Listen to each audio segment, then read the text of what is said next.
Welcome back to The Explainer. Today we are diving deep into the fascinating history behind one of the most monumental chapters of the Qur'an, Surah Al-Baqarah.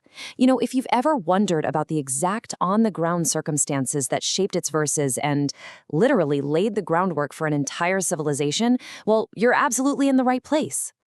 And just a quick note before we jump in, our entire explainer today is grounded directly in authentic foundational source texts.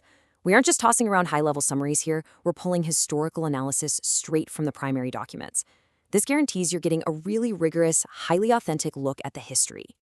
Okay, here's our roadmap for today. We'll start with the basics of the surah, contrast the contexts of Mecca and Medina, explore the challenges of building a new state, unpack the laws for this new society, look at how the Muslim identity was established, and finally, how you can actually keep learning with ZKF Academy. Let's kick things off with Section 1, Basics of Surah Al-Baqarah. 286. That is a massive number, right? That's the total number of verses in Surah Al-Baqarah, spread out across 40 sections. It's the longest chapter in the Qur'an, hands down. But it's not just long for the sake of being long, it is incredibly comprehensive. We're talking about a text that touches on almost every single aspect of theology, law, and human life. And a really crucial detail to understand here is the timing. It was revealed actually after the migration to Medina. Now, why does that matter? Because this wasn't just a simple change of scenery. Moving to Medina fundamentally shifted the entire focus of the message. The community, right, they were no longer this small, persecuted minority in Mecca. They were in Medina, and that whole new reality required a completely different kind of divine guidance.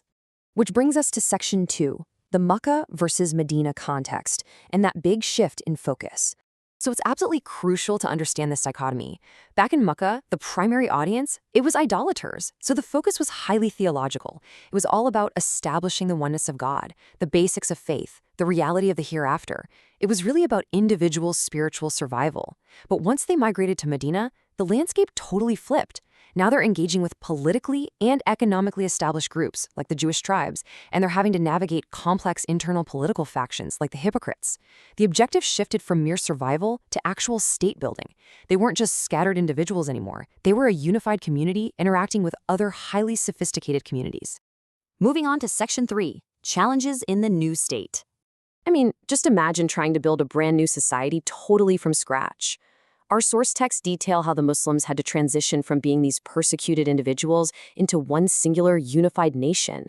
But here's the thing, a nation requires structure. You just can't rely purely on individual piety to run an entire city-state.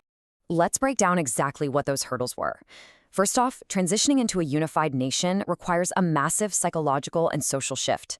Second, they had to manage completely new political dynamics. We're talking treaties to honor, allies to manage, opposition to navigate. And third, they had to establish a secure and actually functioning society.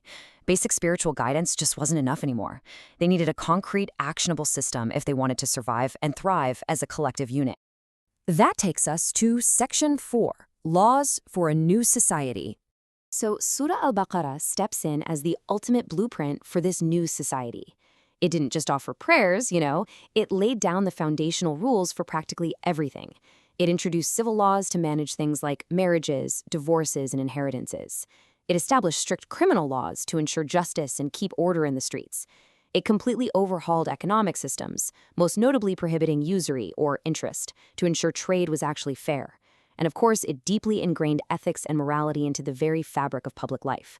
It was essentially a complete constitution for a flourishing society. Section 5, Establishing Muslim Identity. Now, as this community grew and started forming a state, they obviously continued to face external threats. And based on our source texts, it was actually during this period that Surah Al-Baqarah introduced the permission for jihad. From a purely historical perspective, this was a monumental shift. It essentially granted this new state, the legal and divine, permission to physically defend themselves against ongoing oppression, ensuring their newly formed community wouldn't just be eradicated. Another absolutely massive turning point was the changing of the Qibla, which is the direction of prayer. Initially, the Muslims prayed towards Jerusalem, but Surah Al-Baqarah commanded a shift towards the Kaaba in Mecca. And our sources point out that this wasn't merely a physical pivot, it was a profound psychological one. It gave this newly formed nation a distinct, independent focal point that was separate from other religious traditions in the region. It really firmly established their unique, unified identity. And finally, Section 6. Learn with ZKF Academy. We've covered some seriously incredible ground today, but if you want to dive even deeper into the Quran to truly understand the contexts, the language, and those profound deeper meanings, ZKF Online Quran Academy is quite literally the perfect place to formalize your Islamic education. They provide this amazingly structured, expert guidance that takes you way beyond just surface-level reading. So I highly, highly encourage you to take action on your learning right now. Grab your phone and write this number down: 00971-503-3313986. I'll repeat that. It's 00971-503-3313986. Give them a call or shoot them a message to enroll in their classes today. Don't just stop at this explainer. Let this be the spark for your ongoing journey into the Quran.